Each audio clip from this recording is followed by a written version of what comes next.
রাত্রে শুয়ে শুয়ে মোবাইল দেখছিলাম, এই সময় দেখে একটা আপুর আম মাখা খাওয়ার ভিডিও সামনে আসলো আর দেখে সাথে সাথে আমার একদম লোভ লেগে গেল। আসলে এরকমের খাবার দেখলে কিন্তু সবারই লোভ লেগে যায়। আম অবশ্য আগেই বাজার থেকে এনেছিলাম পরের দিন মাখানোর জন্য, কিন্তু আর সহ্য হলো না। রাত 12টার সময় উঠেই মেখে খেলাম। আমগুলো আমি গ্রেড করে নিয়েছিলাম, তারপরে শুকনো মরিচ, লবণ আর চিনি দিয়ে মাখিয়েছিলাম আর খেতেও অনেক বেশি মজা ছিল। বাজারে কিন্তু এখন কাঁচা আমের প্রচুর পরিমাণে দাম, তাই খুব একটু বেশি আনিওনি, অল্পই এনেছিলাম। এটা ছিল পরের দিন দুপুরবেলার ভিডিও। দুপুরবেলা হাতে একদমই সময় ছিল না, তাই প্রেসার কুকারে ডাল রান্না বসিয়ে দিয়েছি। এইভাবে ডাল রান্না করতে কিন্তু একদমই সময় লাগে না। পেঁয়াজ, রসুন, কাঁচামরিচ আর অল্প একটু পানি দিয়ে প্রথমে ডালটা সিদ্ধ করে নিয়ে তারপরে গরম পানি দিয়ে ডালটা ঘুটে যতটুকু ডাল রান্না করবো সেই অনুযায়ী গরম পানি দিয়ে কিছুক্ষণ জাল করে ভাগার দিয়ে দিলাম। আর এই ডালটা খেতেও মজা লাগে আর রান্না করতে একদমই সময় লাগে না।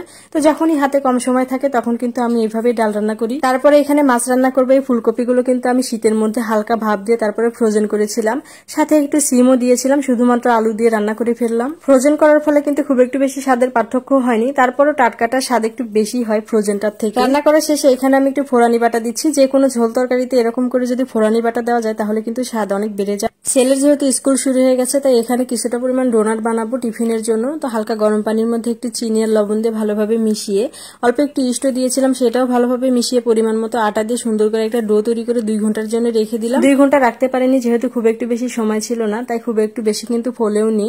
তো এখন ছোট ছোট করে আমি ভাগ করে নিয়েছি ডোনাটগুলো বানানোর জন্য। এমনি সময় দেখা যায় আমরা ডোনাট বানানোর সময় রুটিটা একটু মোটা করে বেলে তারপরে কেটে ডোনাটের শেপ দেই, কিন্তু আজকে আমি কোনো প্রকার রুটি বেলাবেলির ঝামেলা ছাড়াই শুধুমাত্র হাতের সাহায্যে আমি ডোনাটগুলো বানিয়ে নিয়েছি। আর এইভাবে ডোনাট বানালে কিন্তু খুব একটু বেশি ঝামেলাও হয় না আর সময়ও লাগে না। তো এখানে আমি 3টা ডোনাট ভেজে নিলাম, ছেলে খাবে সেই কারণে।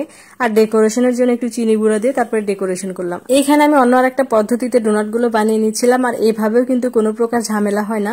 শুধুমাত্র ডোটা নিয়ে মাঝখানে আঙ্গুল দিয়ে একটু ফুটা করে ময়দার উপরে রেখে ঘুরিয়ে নিলে কিন্তু সুন্দরভাবে ডোনাট তৈরি হয়ে যাবে। চাইলে আপনারা এইভাবে খুব সহজে বাসায় ডোনাট বানাতে পারেন। এটা আমি আবার অন্যভাবে বানিয়ে নিচ্ছিলাম। এইভাবে বানালে কিন্তু ডোনাটের সাইডগুলো অনেক বেশি সুন্দর হয়। যদিও রুটি বেলে যে ডোনাটটা বানানো হয় সেটা কিন্তু সবগুলো একই সাইজের হয় আর দেখতে অনেক বেশি সুন্দর হয়। এভাবেও কিন্তু খুব একটু বেশি খারাপ দেখতে হয় না, যদিও সময় কম লাগে, তাই আমি এভাবেই বানিয়েছি। সবগুলো ডোনাট আমার বানানো শেষ। এখন এইগুলোকে আমি ফ্রোজেন করব টিফিনের জন্য। তাই একটা প্লেটের মধ্যে রেখে ডিপ ফ্রিজে রেখে দিয়েছিলাম। যখন একটু শক্ত হয়ে গেছে বক্সে ভরে ডিপ ফ্রিজে রেখে দিব আর সকালবেলা উঠে জাস্ট টিফিনের জন্য ভেজে দিব। এর আগে আমি কখনোই ডোনাট ফ্রোজেন করিনি, আজকে প্রথমবারের মতো করলাম। তো ভাজার পরে কেমন হবে অবশ্যই ভিডিও শেষের দিকে দেখতে পাবেন। আমি এখন বিদায় নিয়ে নিচ্ছি আপনাদের থেকে। আশা করি ভিডিওটা সবার কাছে ভালো লাগবে। ভালো থাকবেন সবাই। আল্লাহ হাফেজ।